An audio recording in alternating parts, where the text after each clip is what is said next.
నమస్కారం గురువుగారు. గురువుగారు, చాలామంది రుణ బాధలతో బాధపడుతూ ఉంటారు. అసలు ఎంత తీర్చాలనుకున్నా కూడా తీర్చలేకపోతున్నాం, రుణం ఎక్కువైపోతుంది అనేసి అనుకుంటూ ఉంటారు. మరి అలాంటి వారి కోసం ఏదైనా రెమెడీ ఉందా తెలియచేయండి.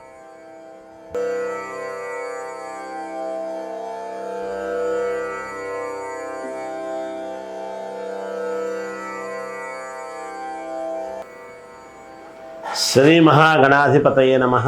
ఐం మహాసరస్వత్యే నమః. శ్రీ లలితాంబికాదేవ్యే నమః.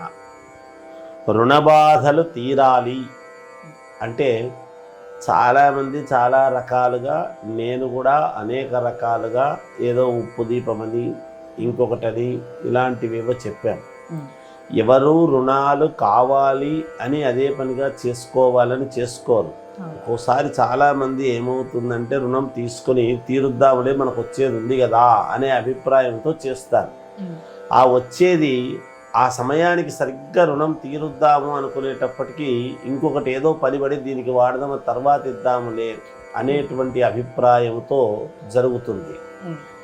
అలా అని అలాగే ప్రొలాంగ్ అవుతూ అవుతూ అవుతూ అది తీర్చుకోలేక ఏమయ్యా సమయానికి ఇస్తా అన్నావు ఇవ్వలేదే అని వాళ్ళు మాట్లాడటము, ఇవ్వలేకపోతున్నామే అని వాళ్ళు అడగకపోయినా వాళ్ళు గొప్పవాళ్ళే అయినా ఒకవేళ అయ్యో తీర్చుకోలేకపోతున్నామే అనేటువంటి ఆత్మన్యూన్యతాభావంతో మనము అనుకునేటువంటి వాళ్ళు కూడా లోకంలో చాలామంది.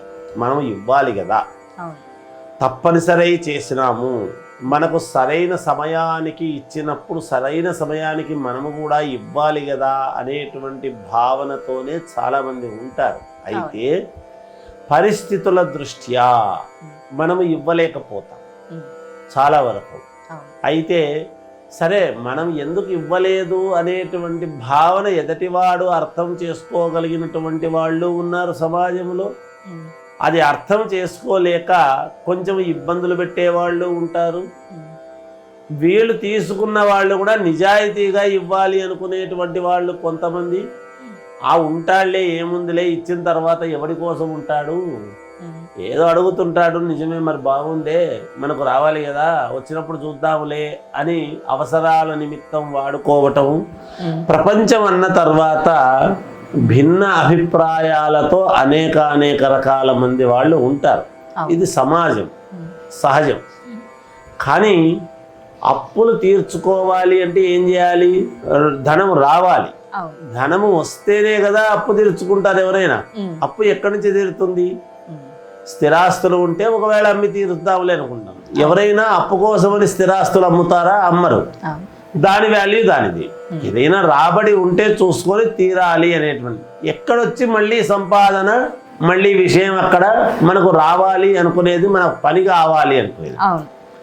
ఈ పని కావాలి అంటే మన పనులు సజావుగా నడవాలి, మనకు మేలు జరగాలి అని అనుకునేటువంటి వాళ్ళు అందరూ డబ్బుతోనే ముడిపడి, మళ్ళీ దానికి డబ్బే ఖర్చు.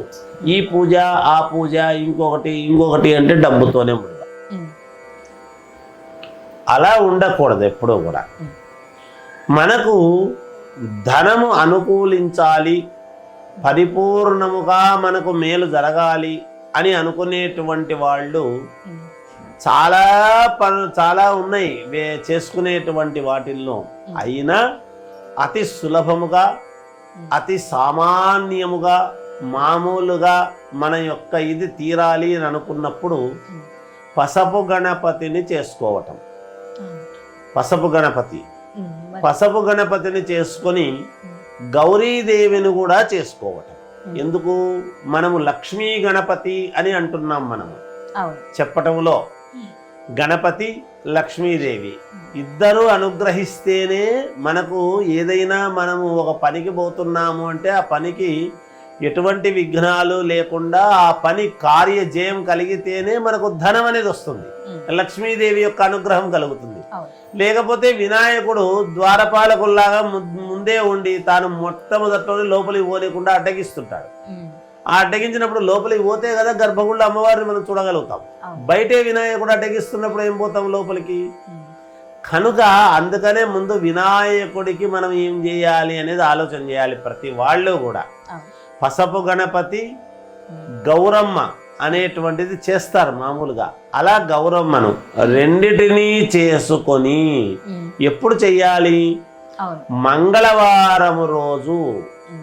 ఇల్లు అంతా కూడా ఒక నిమ్మకాయ రసము కాస్త పసుపు ఉప్పు వేసి ఇల్లంతా శుభ్రం చేసుకొని ఉమ్. నిజంగా మనకు డబ్బు రావాలి అప్పు తీరాలి అనుకునేటువంటి వాళ్ళు ఇక్కడ చేయాల్సింది ఏమిటి అంటే ఈ గణపతిని అమ్మవారిని రెండూ చేసుకొని ఒక తొమలపాకులో ఇవి రెండు పెట్టుకొనేసి ఒక ప్లేటు రాగిది కావచ్చు స్టీల్ది కావచ్చు మనము టిఫిన్లు తినేటువంటి ప్లేటు కాకుండా మామూలుగా స్టీల్ ఏదైనా వేరే కొత్త అదే పనిగా దానికోసం అని ఉండేటువంటిది వాడకుండా ఉండేది అటువంటిది ఏదన్నా తీసుకొని లేదా దేవుడి పూజలకే వాడేటువంటి ప్లేట్ అయినా పర్వాలేదు పెట్టుకొని మనం చేయాల్సింది ఏమిటి అంటే కరెక్ట్గా మంగళవారము నుంచి మళ్ళీ మంగళవారముతో సంపూర్ణమయ్యేట్టుగా 108 కాయిన్స్ తీసుకొని లక్ష్మీ గణపతి అష్టోత్తరం ఉంటుంది. ఆ లక్ష్మీ గణపతి అష్టోత్తరం ఏం చేయాలి అంటే ఈ కాయిను కుంకుమలో అద్ది గణపతి అష్టోత్తరాన్ని చదువుతూ ఒక్కొక్క కాయిన్ అక్కడ పెట్టడం. ఈ వారం రోజుల పాటు దానికే అవే తీసుకోవడము అవే పెట్టడం మామూలుగా మళ్ళీ వేరే పెట్టక్కర్లేదు.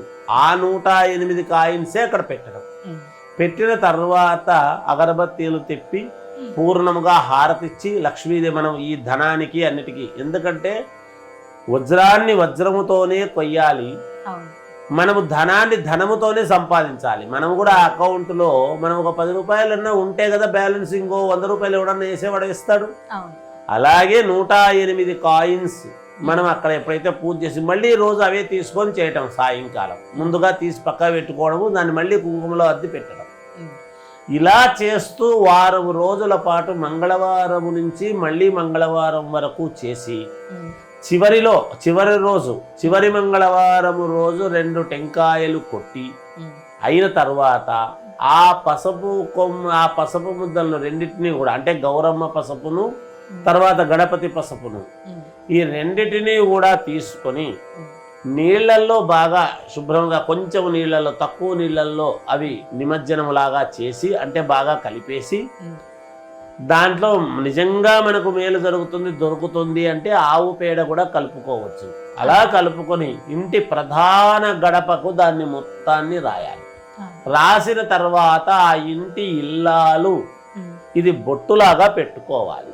ఆ రోజు మంగళవారం రోజు అయినాక బుధవారం రోజు చేయాల్సిన పని ఉదయం ఎప్పుడైతే బుధవారం రోజు ఆ బొట్టులాగా పెట్టుకుంటుందో ఆమె స్త్రీమూర్తి ఆ గడపకు అగరబత్తీలు తిప్పి బయట శుభ్రం చేసుకొని లోపలికి చేయడం జరుగుతుందో ఇది అయిన తరువాత తప్పకుండా వాళ్లకు ధనము రావటము అప్పులు కొంత తీర్చుకోవటము అనేటువంటిది 100% కాదు 1,00,000% తీర్చుకోగలగడం ప్రారంభమవుతుంది. తీరుస్తారుగాక. చేసేటువంటి పని చిత్తశుద్ధి మనము చేసుకునేటువంటి దాంట్లో ఉంటుంది ఎప్పుడు కూడా. ఇవి చిన్న పని. ప్రతి వాళ్ళ దగ్గర ఒక 108 కాయిన్స్ అయితే ఉంటాయి. ఒకే రకమైన కాయిన్స్ రూపాయి కాయిన్స్ 2 రూపాయల కాయిన్స్ మనశక్తి అక్కడే మన పటాటోపము మన గాంభీర్యం చూపించి నేను బంగారు కాయిన్స్ వెండి కాయిన్స్తో ఇవన్నీ అవసరం లేదు. లక్ష్మీ అనుగ్రహం లక్ష్మీ కాయిన్తోనే చేయటం. మరి ఈ పూజని ఏ సమయంలో చేయాలంటారు? ఎప్పుడైనా ఈ పూజను ప్రతిరోజు కూడా సాయంకాలం చేయటం అనేటువంటిది చాలా శ్రేయోదాయకమైన విషయము. ఎందుకంటే లక్ష్మీదేవి సంచార సమయము. ప్రతిరోజు నిమ్మకాయ కాస్త మన ఉప్పు పసుపు వేసి ఇల్లు రోజు శుభ్రం చేసుకోవటమే. రోజు సాయంకాలం పూట దీపారాధన చేసి చేయటమే. ఇలా చేసుకుంటున్నారు అంటే బుధవారం రోజు మాత్రం లాస్ట్ రోజు వారం అంతా అయిన తర్వాత మొదట మంగళవారం సాయంత్రం మొదలు పెడతారు. చివరి రోజు మంగళవారం సాయంకాలానికి అయిపోతుంది. 2 టెంకాయలు జోడి టెంకాయలు అమ్మవారికి ఒకటి గణపతికి ఒకటి కొట్టి హారతి ఇచ్చి ఆ హారతి కళ్ళకద్దుకొని చేసుకున్న తర్వాత మరుసటి రోజు ఉదయం ఇంటి ఇల్లాలు అది ఎప్పుడైతే అక్కడ గడపకంతా కూడా రాసి ఆ రెండింటిని నిమజ్జనంలాగా చేసి ఇది చేసుకుంటుందో మనకు లక్ష్మీదేవి ఎక్కడి నుంచి రావాలి అక్కడి నుంచి రావాలి. కాయిన్స్ ఏమిటి? కాయిన్ అనేటువంటిది సత్తు. మనం లక్ష్మీదేవే. కానీ ఇనుము ఎప్పుడూ కూడా శనికి సంబంధించినటువంటిది.